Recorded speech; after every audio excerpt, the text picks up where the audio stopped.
Good evening, join us for Tuesday night's fun as a brand new episode of Loose Links is revealed. Join us as you are the fifth panel member. All that's on tonight's show.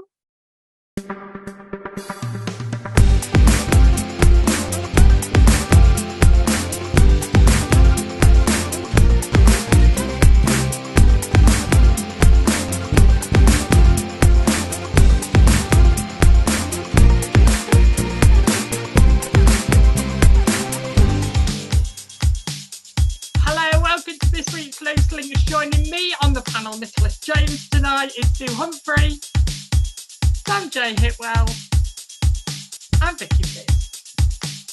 As we share about an incredible story about the death of a woman, of a guy that's just come out of the army. But are we supportive enough for people that come out of the forces, or do we need to be doing more? Also, we talk about a giant jaffa cake that was made for the Queen's Jubilee on the Great British Bake Off, but we talk about competition. Is it really healthy, or is it something that we really need to be educated on? And we finish on the big garden weather that we've been having over the last 4 days. But is alcohol the easiest drug to get hold of? All that on tonight's show. Good evening, panel. Good evening. Hi, Sue Humphrey. We haven't seen you for ages. How are you?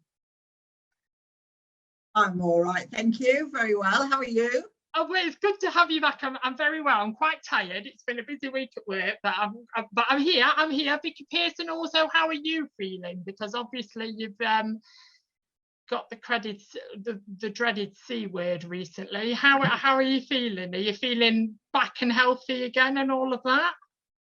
Yeah, getting there. Occasionally a bit of a dry cough, but yeah, slowly getting there. Yeah, exactly. And Sanjay Hitwell, the step in always, because we've had somebody drop out again last minute. So Sam, I have to admit, I think the majority of times that I've ended up on this show is because somebody's dropped out.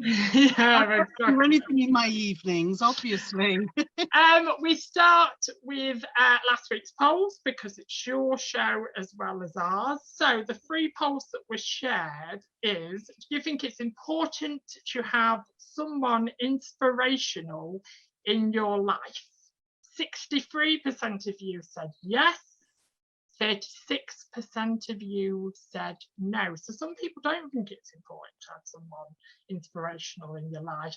Lateness: are you bothered about someone being late, or does it drive you mad? 66% of you have said it drives you mad. 8% of you have said it doesn't bother you at all.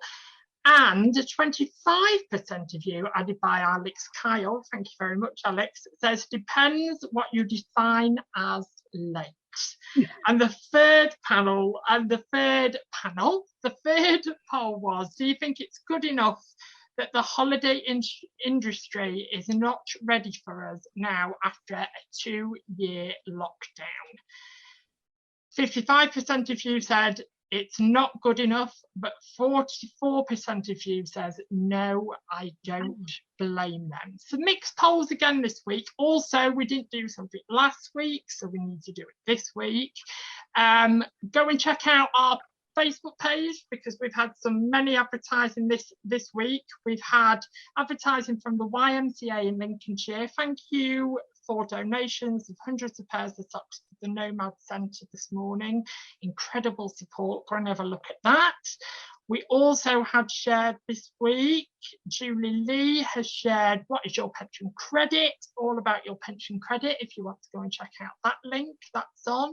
Julie Lee also shared charity worker discount. Over 2 in 5 men, 43%, admitted to feeling worried or low.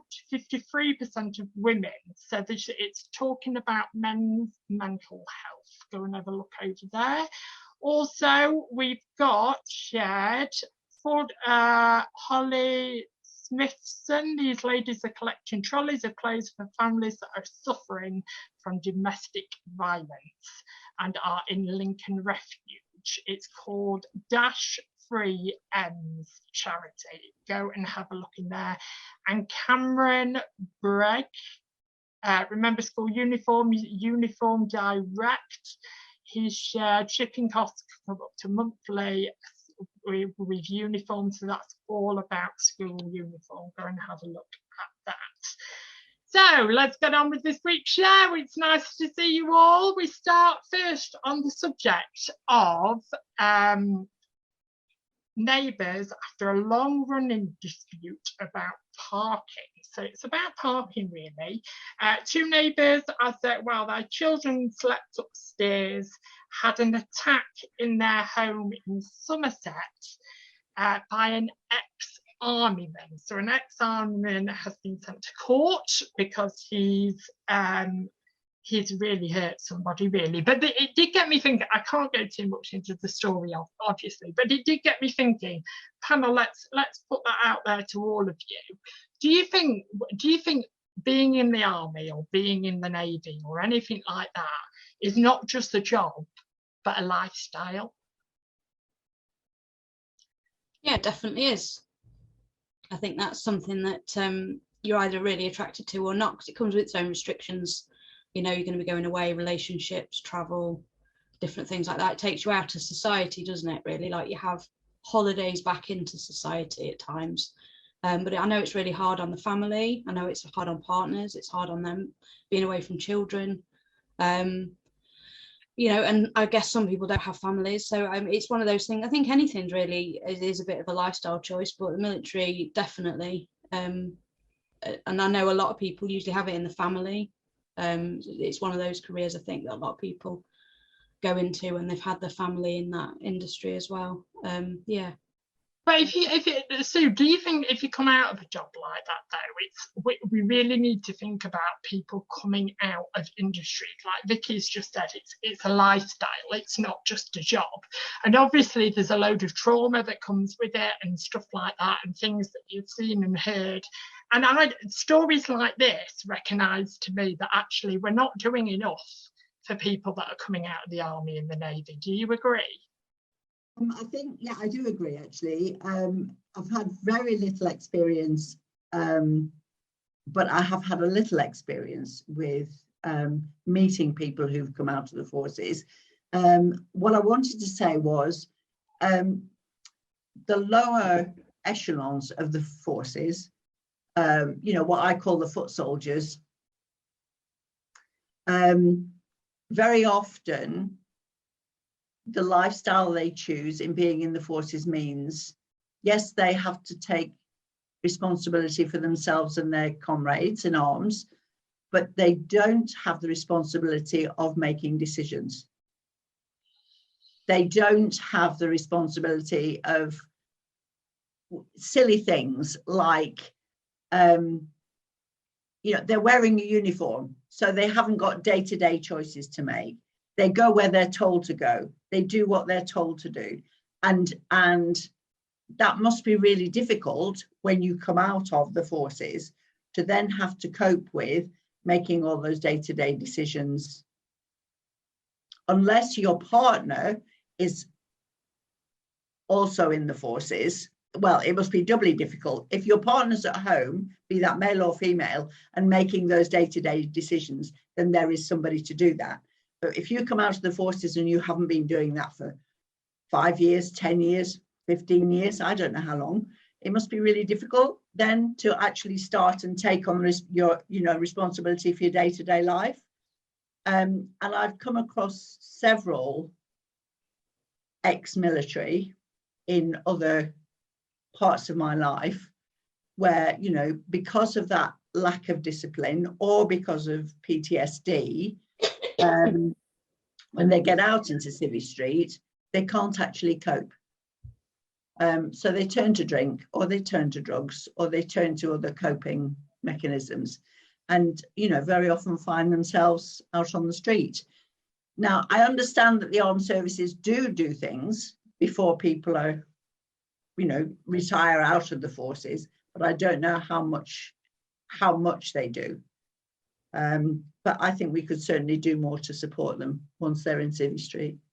Do you think then? Do you think that it's a lifestyle, and actually even coming out of the forces, like you've just said, Sue, about being in that lifestyle for so long, that a lot of people carry on that strictness lifestyle at home, even though they're not in it anymore and they've left it. And what I'm trying to say is, do you think we always talk about children being molded into the adult that they are?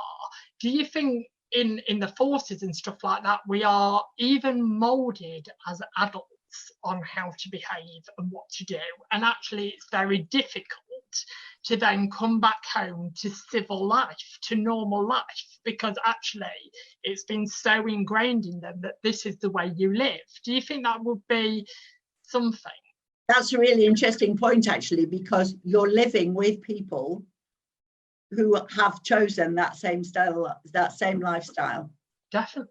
And probably one of the most difficult things to cope with is that when you're back in Civvy Street, not everybody behaves like that. No. Because, you know, they're free to make their own choices. Whereas when you're in the armed forces, you're not actually free to make your own choices. Did you think because obeying orders is obeying orders? Yeah. Do you think we need to be, Sam, let's go to you. Do you think we need to be more looking, and I know we seem to talk a lot about this, and I am thinking about doing a campaign on Loose Links actually about mental health, because we seem to, every topic that we ever seem to talk about leads back to our mental state and mental health. But do you think it is something that because especially with men, let's talk about men, the men in forces, do you think in that lifestyle they are taught to shut up and carry on, so when they do come out we find a lot more mental health breakdowns than we ever have before? Yeah, I think, and I also think a lot of it is due to this whole toxic masculinity where, you know, men don't talk about their feelings. Men don't do this. Men don't do that. Men don't, you know, men can't do all these things. It's like, well, why not? You know, and I do feel that toxic masculinity has a lot to do with that.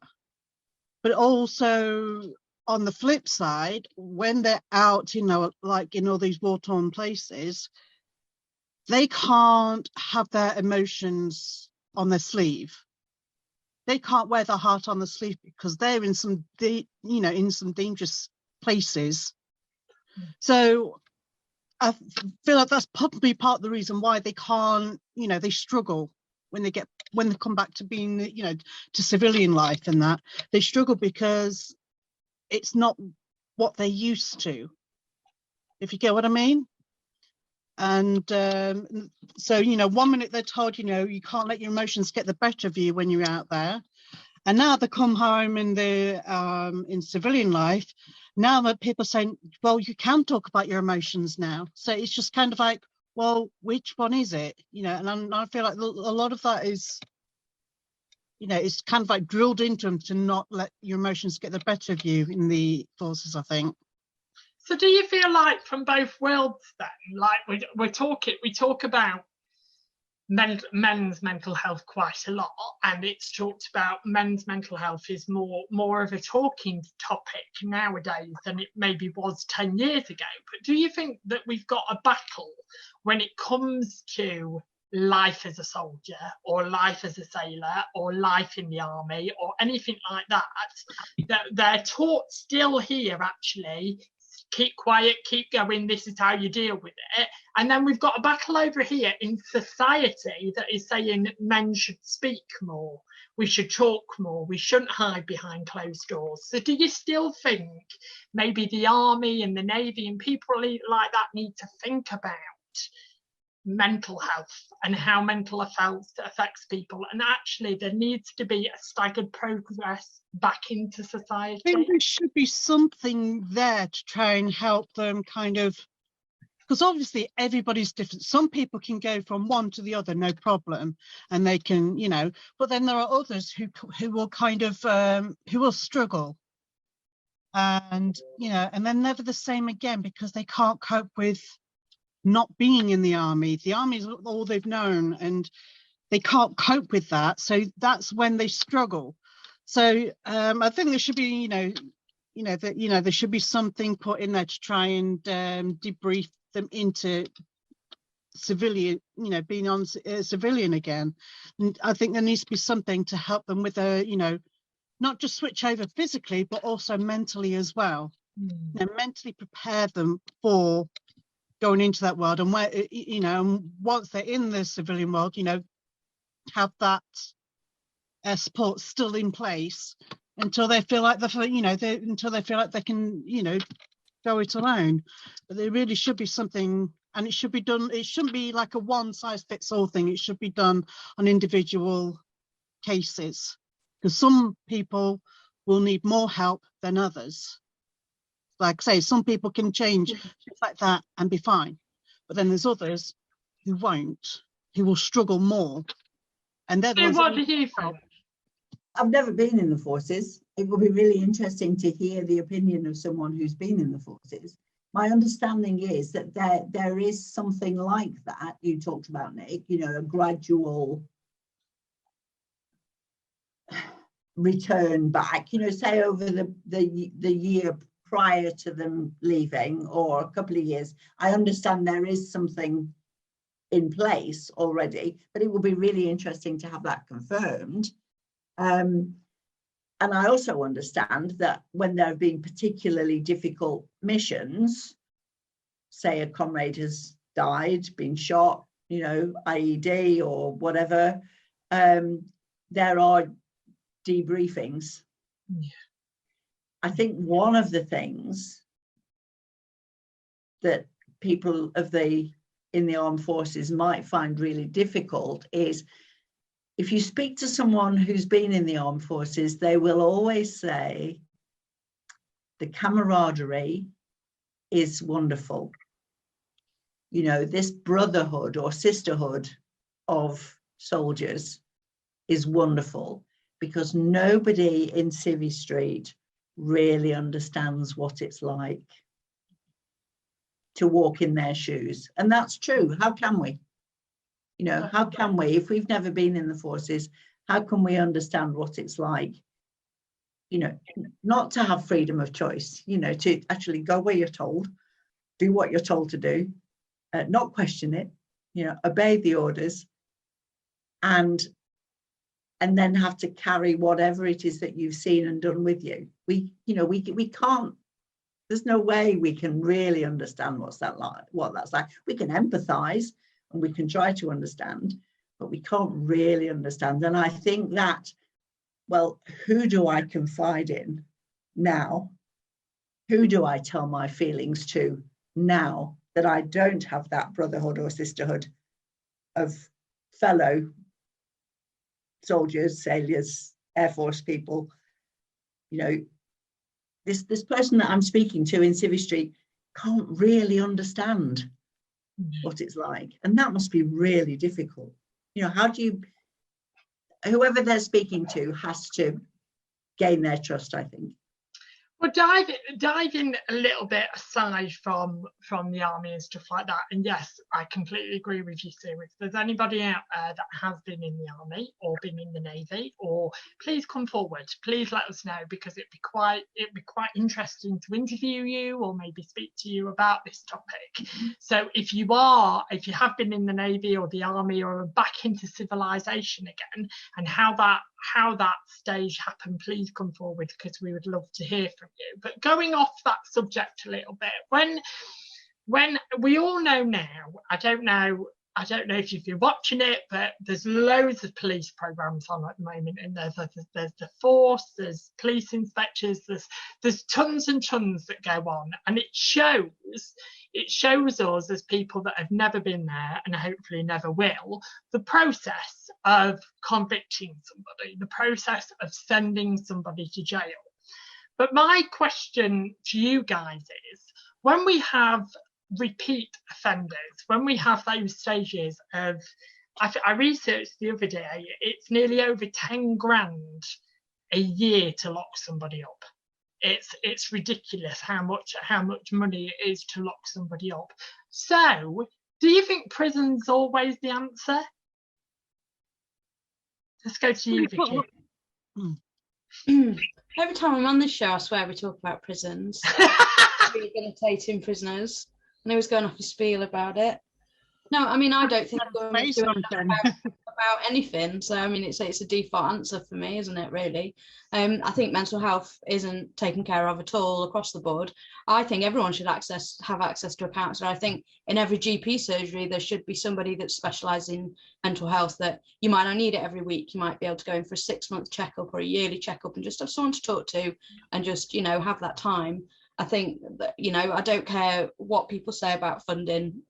You know, these things pay off down the line. People are going to be more productive in society. They're going to work better. They're going to have access to the job market better. You know, you're going to resolve a lot of these long-term medication. I believe in counselling over medication. Medication has its place, but I think, you know, spoken therapy is just the most important thing anyone can access.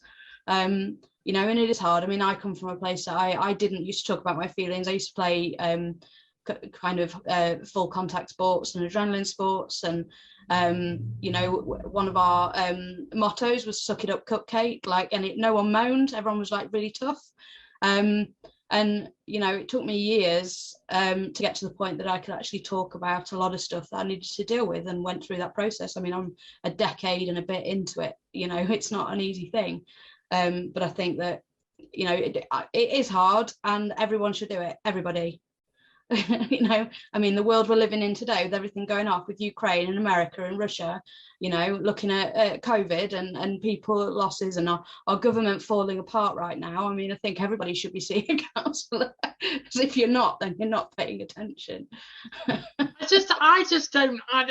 What I really struggle to find is that when you watch these police programs and stuff like that, and like, I've watched some of them where they interview criminals and they go, I just want to go back in. To me, how is that working? How is sending somebody to prison? It's supposed to be, well, it's not, torture's the wrong word, but it's not supposed to be a nice environment. And the more I hear about it, and the more it's 3 meals a day, it's a TV in the cell, and how is that? And I know we can't take human rights away, but how is that punishment?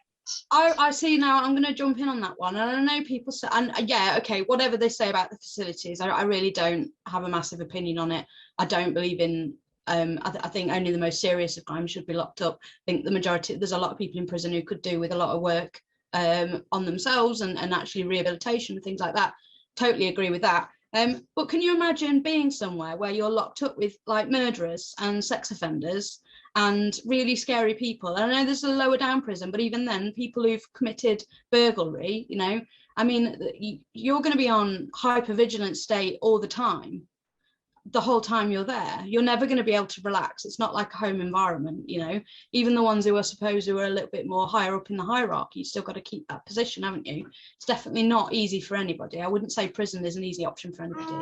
Well, the only thing I would disagree with you is, what do you say to the what's it saying when and I'm not saying all criminals say this, if I'm not saying it all, but some criminals will say, I want to go back in. Well, if you're on Hypend and you're on this all the time and you're on Scared, why the hell would you want to go back in? Okay, maybe it's again, when we talk about the Navy and the Army, it's a lifestyle, and it's how long you have been there to come out of prison to follow up back into a life. And it must be difficult. I'm not saying it's going to be easy. If you've got a criminal record, it's harder to get a job, it's harder to get housed. If you don't have one of Sue's sayings, which I use very, very many times now, is you're always 3 stages away from being homeless, which is no family, no friends, no job, no money. You're basically homeless. You're done. But the thing is, I think we need to be looking at case by case, because the thing is, if I was a judge and this person was stood in front of me that I picked up from records, and it was said in the courtroom that actually he wanted to go back in, would I put him back in? Or would I send him maybe to a harder prison, to a higher prison that he just won't enjoy as much as the prison that he's just come from? Go on, Sue. Well, there's loads of ideas in my head. I mean, if you're a low-level offender, you know, if it's your first offence or your second offence or your third offence even, you know, if you go to court, if it is taken to court rather than a fine or community service or, you know, the whatever other options there are to actually putting you in prison, and there are other options for low-level offenders, then, you know, it is a graded system. I agree with what Sam was saying, or Vicky was saying about, you know, only the highest level, you know, the worst crimes, whatever you consider the worst crimes. I mean, that soldier actually murdered somebody, didn't he? Yeah, he did. You know, he murdered 2 people. And you have to think about protecting society as well. But, you know, the questions will be being asked now in that local area. Well, he was obviously mentally unwell. Why wasn't something done to help him? I've just literally had this thought, right? I know it's unheard of, me having a sudden thought. Some soldiers, they probably obviously can't cope with making their own decisions in life, like Sue mentioned. But when they go into prison, you know, they have to abide by rules again, don't they? It's exactly the same. If they're coming out of the army and they're struggling to make their own way or whatever, they're going to turn to crime and going into prison. And going into prison, you know, you have your set bedtime, you have set time to get up, set time to have meals.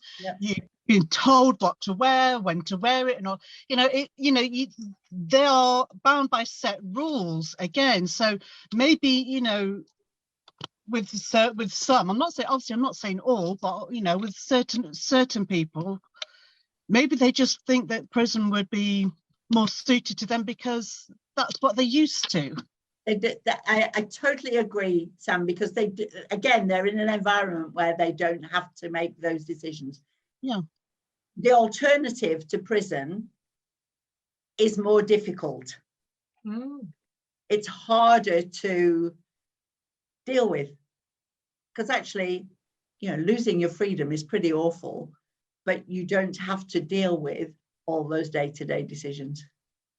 When I was a kid, and still now, to a point, I think it still sends a shiver down my spine when I hear a siren and a police car pass. But I don't believe I hate the saying, and I'm about to say it, but I hate the saying.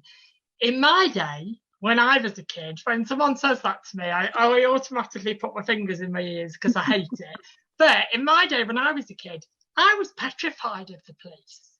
I was so scared of a policeman. I was really, my mum, sorry mum, I'm going to paint you down in a bad light here, but my mum would say, well, if you take that, I'm going to call the policeman. Well, that would just send a shiver through my spine. But the youth of today, do you feel like the fear of the police has disappeared? There were probably sections of society when you were a child that were terrified of the police or that weren't terrified of the police. When I was a child, there were sections of society that were terrified of the police, and I'm sure there were sections of society that weren't terrified of the police either. Do you know what I mean? It's not a one size fits all. I lived in a really rural location, so there were no police.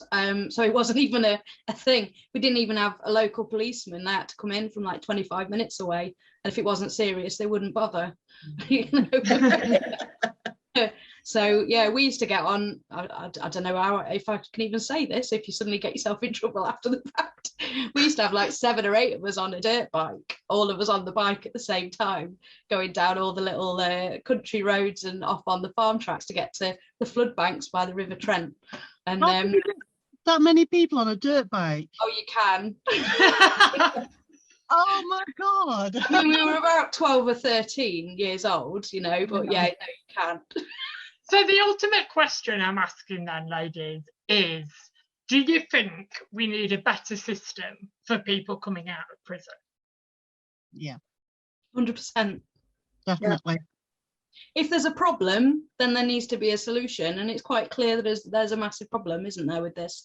You know, and even if you take that aside, if people are getting a better standard of life in prison, are we really saying that we think they should have a worse standard of life, or are we saying that people in poverty should have a better standard of life? And I'd like to flip it on there. People in poverty should have a better standard of life so that prison isn't an option.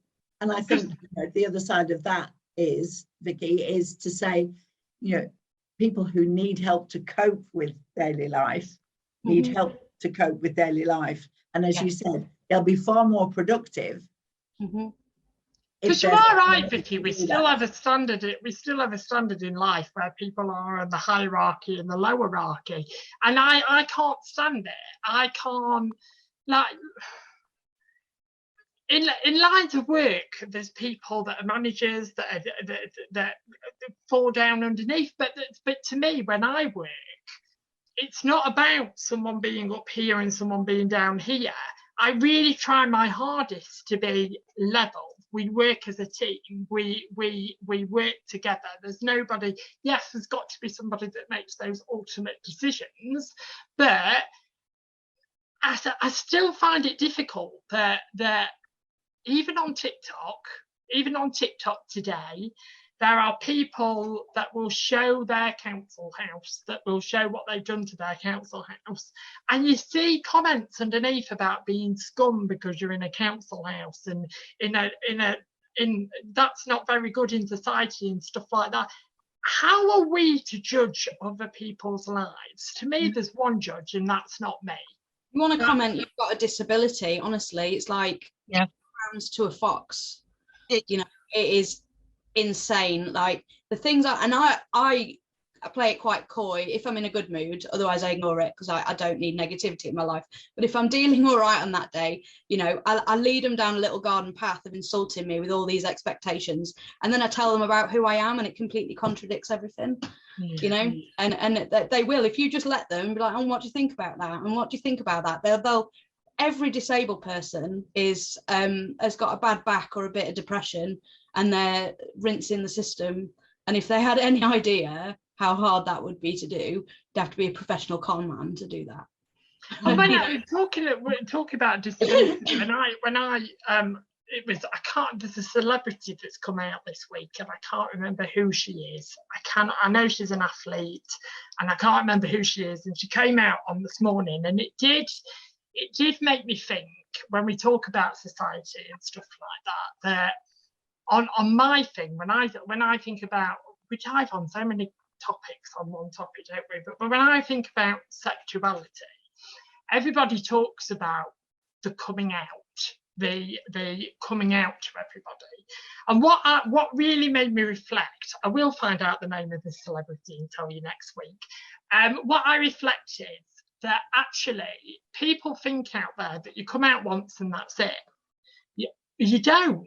I feel like you come out so many times in your life. Like when somebody meets you, one of the first questions I'm asked is, are you gay?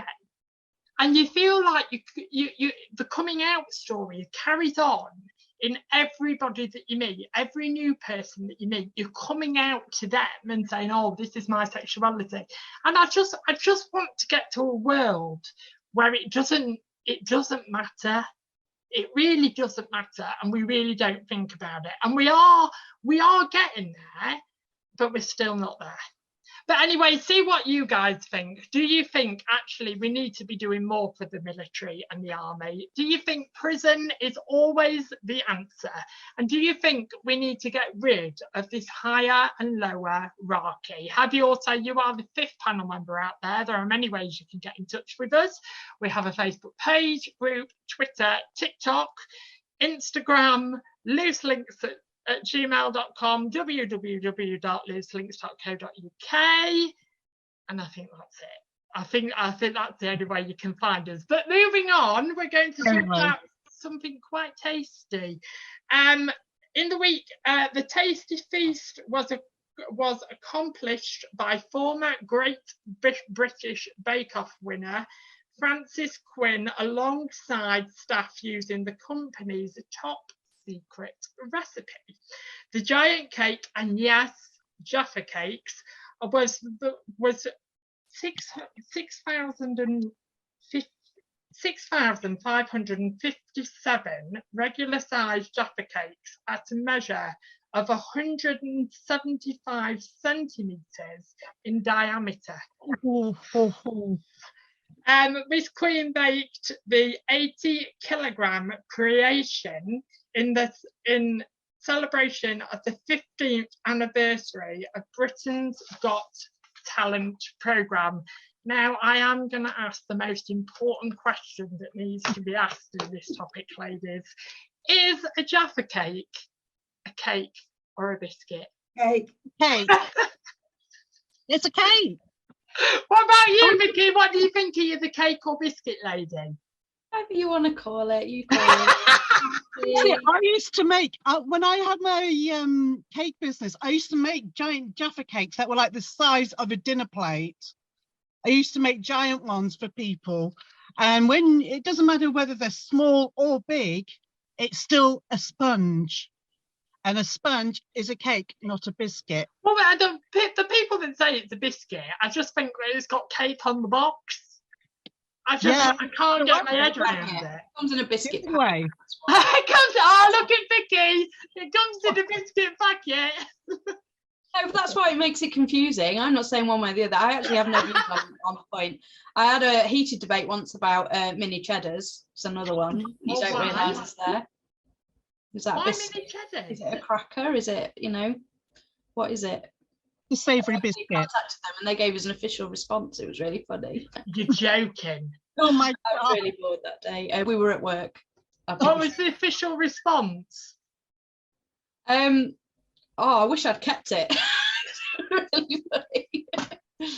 I think it was a miniature cracker. But yeah, they were because you get them in like crisp packets. It's one of those, isn't it? It's in a crisp packet. Is it? A crisp or whatever. There. Okay. Taking the funny question aside, I wanted to talk about competition because this was obviously a competition to get the largest Jaffa cake ever made. I don't know if it hit Guinness Book of Records or anything like that. I should have done a little bit more research, but it did get me thinking about competition. Do you think competition is healthy? And do you think we need to be educated in healthy competition? I do think so, yeah. So, when my daughter was little and she'd go on to her sports day and she was never really good with sports. Still isn't. She's not really good with sports. And because she didn't get first, second or third, she deemed herself a loser. It was as if it was like first, second and third was the only positions that were important. So, I think, they need to teach, that winning isn't everything, but take it, well, that's how I was taught when I was younger. It's like winning, it's not the winning that matters, it's the taking part. And that's how I was brought up, that's how I was taught at junior school. Do you think we need to teach it though, Sue? Let's go back to the oldest, most widest panel member we have this evening. You don't have to keep telling everybody. Going on with the The oldest, most widest. Did you when 37, you had 37. Well, I thought you were only 27, but we won't go on. 37. We're the same age. It's funny.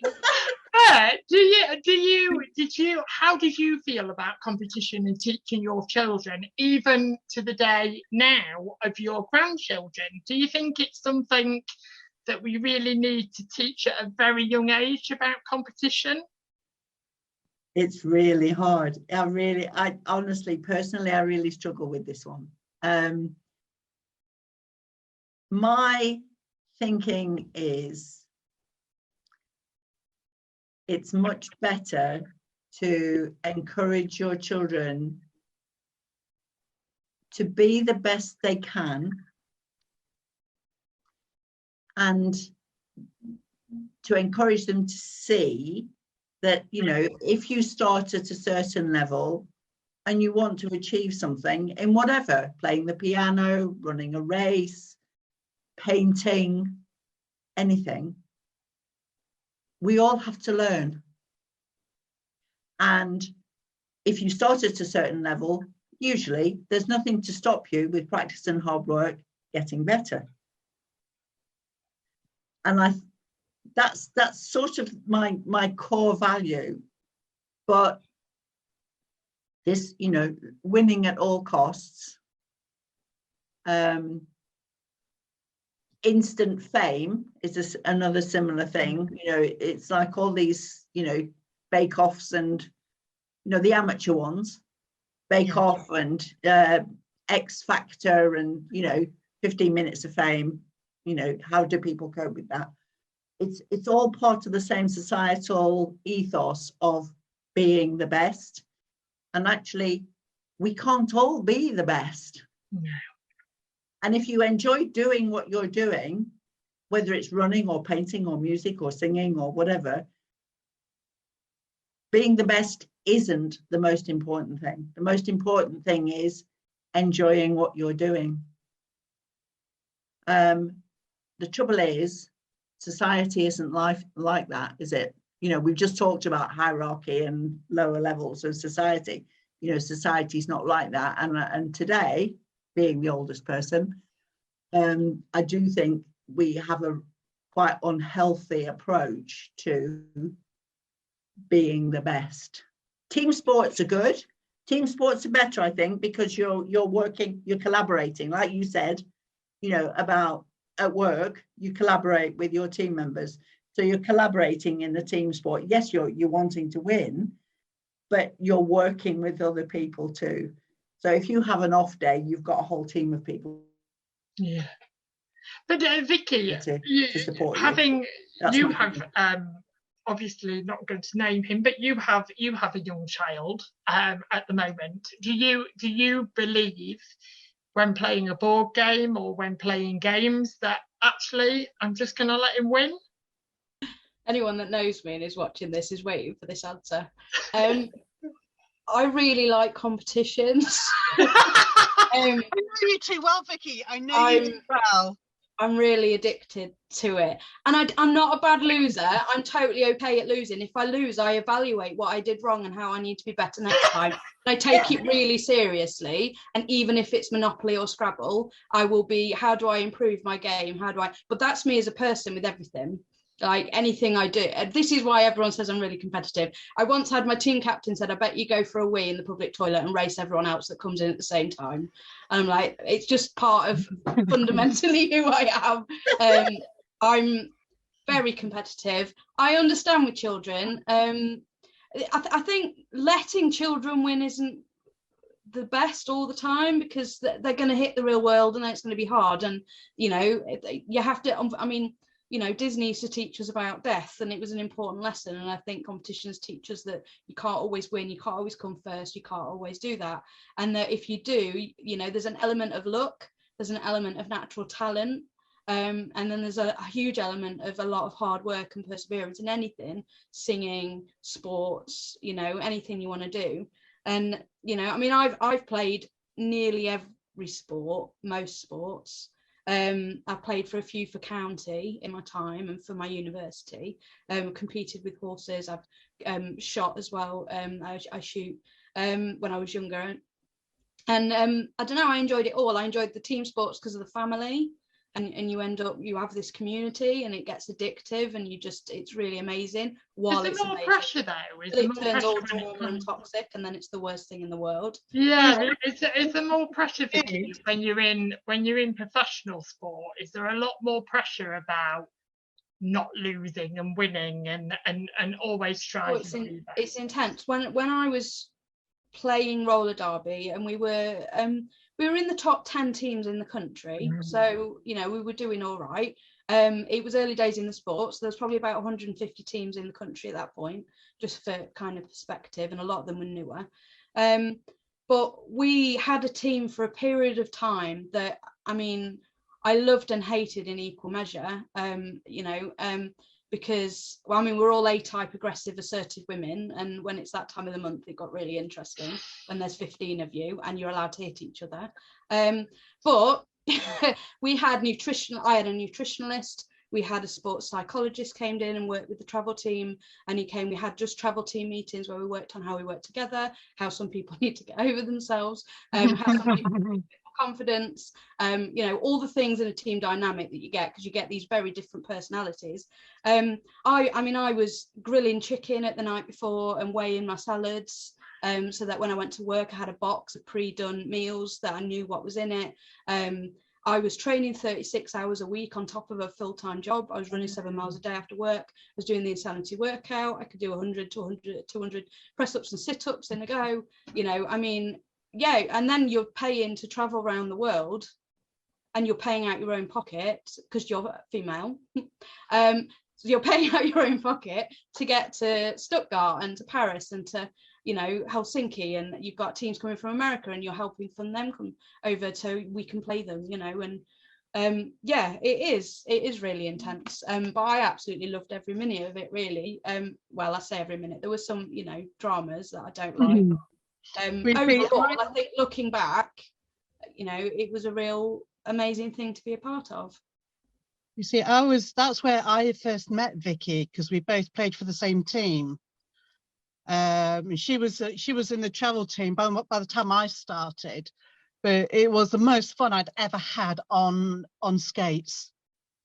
It was the most fun, and people were like, "Why do you do it?" And I was just, well, you know, you cannot describe why you do it. You cannot describe the feeling you get when you're on your skates and you're whizzing around and you're you know, you're shunting people off the track and things like that. You can't describe that feeling. It's just a really good feeling. That, yeah, I probably got addicted to that feeling, because I was like, yeah, I want to do it. I want to do it again and again and again, and it kept me going back for more. But yeah, it was an interesting time, wasn't it, Vicky? Mm-hmm. I saw a sigh from you then, Sue. It wasn't a sigh. A little question popped into my head. I wish I could get inside the head of, you know, a professional or even an amateur sports person, and really understand when they win, you know, when they get that gold medal around their neck, when they come first in the Monaco Grand Prix, or, you know, when they win choir person of the year, even, you know, not in sport, when people win something, I'd like to understand, is it the sense of satisfaction that they get from, I've worked really hard for this, I've got a certain amount of natural talent, but I've put in the effort, I've done 36 hours training every week on top of a full-time job, you know, I've had all the pep talks, I've understood my psyche when I'm coming into this, all that sort of stuff, or I understand how to control my nerves when I'm singing, or all that stuff. And I just wonder, is it the sense of achievement that they get having put all that effort in to say it was worth all that, or is it I'm best? You know, there's a difference there, isn't there, in attitude? There's a difference between I've beaten all these other people, and I've achieved the most that I can by down to the hard work that I've done. I think it's all the effort I've put in. And I'd love to understand that, because I don't understand. I don't know what's in their head, and I don't imagine it's the same thing in every winner's head either. It'd be completely different. I think, I mean, it is an amazing feeling when you've got a crowd, and and you've won, like we won a big tournament, and I got MVP of the whole tournament. And there was about 2,000 people watching, and it was broadcast on TV, and and I've got a photo of the moment I got that certificate, because it was my first really big game, so I wasn't one of the most experienced players, so I didn't expect to get that. It was a real shock, and I think it's probably partly why I got it, because I was newer and they could tell, and I worked really hard. But there's a picture of pure joy on my face, and I look like I'm floating, because I'm mid-jump, and I just look like it's and that was, I've worked really hard and look, it's working, because I've played a lot of sports and I wasn't always very good at them. I was at every practice, you know, and I'd be a substitute or I'd sit on the bench, or when I was younger, you know, but I always went and I always trained and I always tried, and I didn't always succeed. But when you find something that you love and you're doing well at, it feels like you're doing something right. And I think that's a nice feeling. Well, ladies, the only skating that I'll ever do is skating off this topic, because we're at the end of the topic, but well done. Let us know if you think competition is healthy, or should we just let children win? Also, do you think there's more pressure on professionals when it comes to competition? Are we all taught at different levels? Have your say, speak to us if you're a sportsman out there that's felt a lot of pressure. Come and find us and have a word with us and share your thoughts and feelings as well. Now, ladies, if I'm honest, I've been dreading this subject all night, and I'm going to try really hard not to cry, but I've had a really, even feeling it already, a really eye-opener this week. So I wanted to talk about, the weather has been wonderful this week with the sunshine and high temperatures across Lincolnshire, but the best is still yet to come, according to the experts. On Friday, the Met Office and BBC Weather are predicting very high temperatures in Lincoln, with highs between 29 and 30. So what I wanted to talk about this evening is, obviously the hot weather's out, summer's out, we're not in lockdown.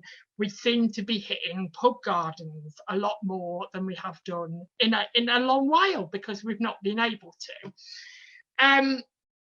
I'm really going to find this hard, but I need to say it. I over the last couple of days, I decided to watch the episode of Will Young. I don't know if you've seen it on. I did this really hard. Keep going. I don't know if you've seen it on Netflix or not, but it's about losing somebody to alcohol. He lost his twin brother to alcohol, and it talked about the stages that he had to go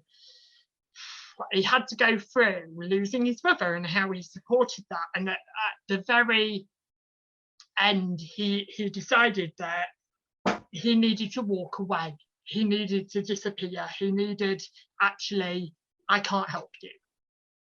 And actually, EastEnders are doing a fantastic storyline on it at the moment as well, with Linda Carter, with her alcohol and how her life is falling apart and how she's been in an accident and stuff like this. I've often talked about alcohol on the show, and I've spoke past it like a breeze and not really thought about it really. When I was a kid, till I was about in my 20s, I would say, my mum, I was saying this now, but my mum was an alcoholic. She was a functioning alcoholic. So there was always tea on the table, there was always food, there was washed clothes, there was this, that and the other. And I've talked about this story before without really having a think in my head of how it's affected her. I've always expressed it as my story. This is how I brought my mum out of alcoholism. And watching Will Young really, really opened my eyes to how difficult it is to get somebody to stop drinking when they are addicted to it, how hard it is to stop that from happening. But my story has been a very lightning story, really. And actually, first time ever, I'm going to say I'm really proud of my mum, because I've never said that on the screen. Never. I've always talked about it as, actually, this is me. Because I remember I was in a church choir, and it was my first big church performance in Lincoln Cathedral, and I asked my mum to come, and she said yes, and I went out there and she wasn't there, and I went home to find her drunk. And something in your brain goes, enough is enough. I'm done now, I'm finished. And I got up the next morning, and I wasn't very old, I would say 16, 17, and I sat down, and I had many, many discussions with my mum over the years about, please stop drinking, it doesn't help, la-di-da-di-da. And I sat in front of her and I made the hardest decision of my life. And I said to her, if you take one more drop, I'm gone. I can't do this anymore. You will never see me again. I will leave this house. I will find somewhere to stay and I will go. And I was really strong at that point, like really 16, 17, this is what I'm going to do. What I didn't realise is how difficult it is to stop, how hard it is to completely stop. But from that date, she wrote on a piece of paper, I will never drink again. And from that date, she never drank a drop again. And that to me really affects me now when I've watched that Will Young programme, because actually now I think to myself that I was more important to her than alcohol. And that has really shone a light on it. And I never really realised that at all. I just thought, oh, she stopped. I never even thought about the consequences and what she went through to stop.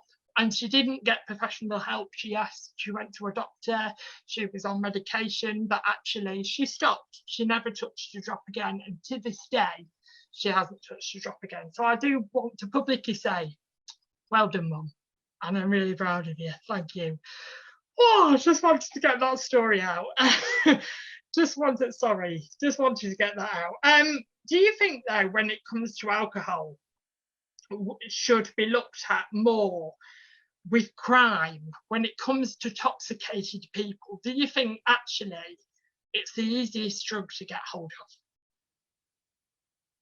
I do think it's the easiest. I mean, kids raid their parents' alcohol to get, they sneak it out the house or whatever and drink it in the street. So, it's easier for kids to get hold of it because, the parents aren't keeping an eye on things. It's like I know someone who was very, who was addicted to vodka, couldn't stop drinking vodka, and they started when they were really young. And what they'd do is they'd sit there while the parents was out. They'd sit there drinking the parents' alcohol and then fill it back up with water. So then when the parents go to make their own cocktails or whatever, they're not using vodka, they're using water, and then they wonder why it tastes so bad. They obviously, the parents eventually figured it out and kicked this person out of the home, which obviously didn't help because they went on a downward spiral after that, but they've managed to get themselves back up now. But I think, like I say, if it's there and it's not under lock and key, kids are going to take it from their parents' stash. So it's easy for them to get hold of, or from their friend's parents' stash. But it's the hardest. I've composed myself a little bit now. It's the hardest thing, isn't it? Because actually, when we think about meeting friends or anything that we do in life socially, is usually joined with alcohol. Is usually joined with a bottle of wine at somebody's house for dinner, or let's meet in town. Let's go for a glass of wine, and we're surrounded by it as well. We're surrounded by it constantly. So, do you think that we need to be making it a little bit more harder to get hold of alcohol as we do now, because it's so bloody cheap as well, isn't it? It's so cheap to buy nowadays that actually it's cheaper than bottled water, isn't it? Which is ridiculous. Do you think that we need to be doing more for addicts? Actually think more about the addict, the addiction to alcohol, because it is a bit different to drugs, isn't it? If you think about it, you are not surrounded by drugs and I'm not saying to any addict out there that you're not, but if you go into town or you go into anywhere socially or there's always alcohol, isn't there? There's always alcohol there as an option. Do you think we're too harsh on people that are addicted to it? I think it is very difficult. I came from a very, to politely put it, pro-alcohol family, and we were drinking from quite a young age. It was just part of family life. Yeah, and I think it's a really difficult thing because it's a whole culture around it, you know, and the whole country is based around this culture. You know, when I first went to university, I will say things have changed. When I first went to university in my first year, I went to the Hull campus of Lincoln University to start with before they sold it. And the only organised university activities that you could do, unless you were a boy and you liked football, was pub crawls. That was it. That was the only activity. And they actually changed the law to say that universities were not allowed to promote drinking activities from campus. So like Lincoln had a lot of sponsorship from one of the booze companies in Lincoln, and they were no longer allowed to have sponsorship. Like they cut it all off, and a lot of the activities were based, you know, I mean, a lot of them had drinking, but they were based around something that was not just let's go drinking as the core activity. When I went to America, however, I was 21 when I first went, but I was working with people from 18 to 21, 22. And it was really, really weird because they'd all go out as a group and they were all underage. So there was no real drinking. I mean, there's house parties, but for genuine, you know, general going out to the cinema or bowling, or these are the things they did socially as 20-year-olds, 21-year-olds, go and do these things that don't involve drinking. And as a British person, in the first year I went, I found that really, really difficult because I didn't actually know how to have fun without being drunk. And I couldn't get it. I was like, sometimes I just didn't like it. I felt really uncomfortable. I mean, I'm also neurodiverse, which at the time I didn't realize the implications of that. So I think alcohol was used a lot to mask my uncomfortableness with big social gatherings and things like that. I don't really like them, so I just don't go anymore. But I think alcohol's used to mask a lot of these things, and rugby. I mean, I used to be able to down a pint in like under 5 seconds, and that was what we did at the end of every game. A competition that I practiced very hard for, but that was really difficult. I don't really drink anymore. I'll have a gin.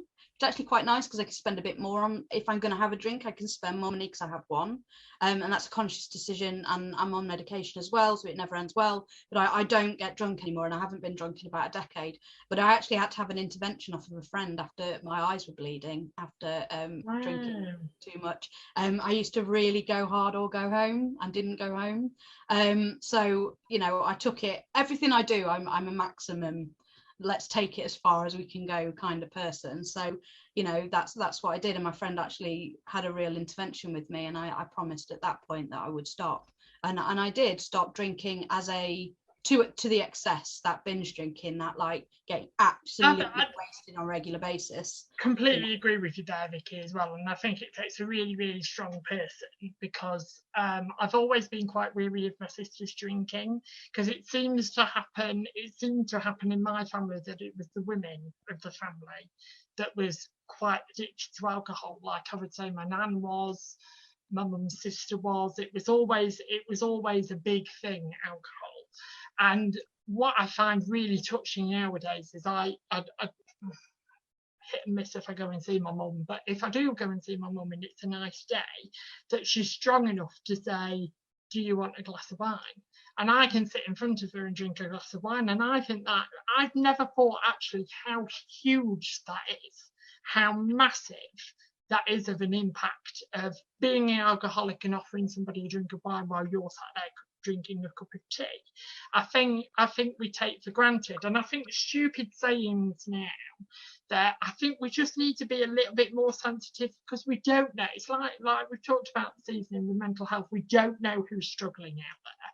We don't know. So when people are saying in office environments and in work environments, oh, it's soon wine o'clock and it's soon gin o'clock, do you know what I mean? I think those sayings need to be very, very carefully thought about, because actually you don't know there's functioning people that are functioning day to day but are still an alcoholic. Do you know what I mean? So I think we have to be very careful with language too. Well, you see, I used to be known as a bit of back in my 20s, I was pretty well known for being a bit of a party girl.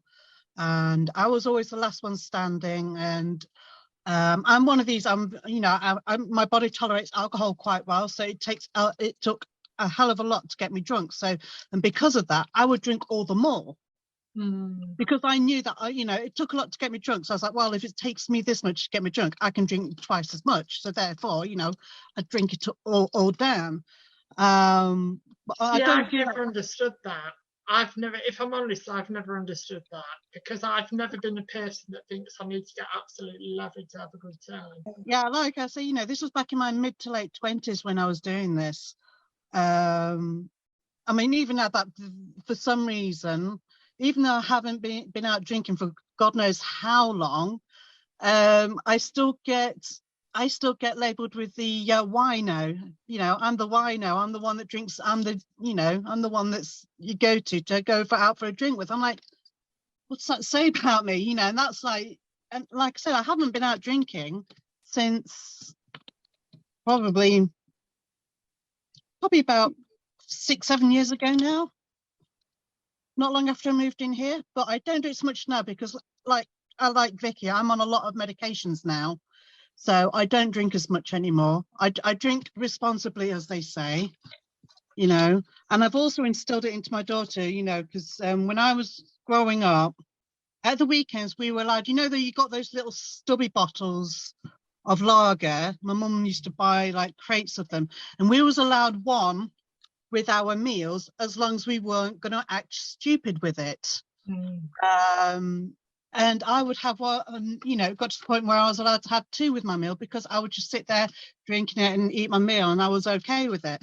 And this is, you know, and this is what I've done with my daughter. She's allowed, you know, maybe WKD, a bottle of WKD when there's no school the next day. Although she doesn't go back to school now, so I think we need to finish on that saying though, don't we? You don't know what people's inner demons are. Yeah. So please be kind. That brings us to the end of this week's show. Thank you so much for watching, ladies. That hour always goes fast. I start to think, oh my word, are we going to make an hour? And then we always seem to go that little bit over. But thank you for joining us this evening. All the way from Australia was Vicky Pearson. The one that always jumps in is Sam J. Hitwell. And the Queen herself of Lincolnshire, that's Sue Humphrey. Thank you for joining us. See you next week, same time, same place. Make sure you have your say on the polls. And we'll be back on your screens 9 o'clock next Tuesday. Good night, God bless, and we'll see you all very soon. Take care. Bye-bye.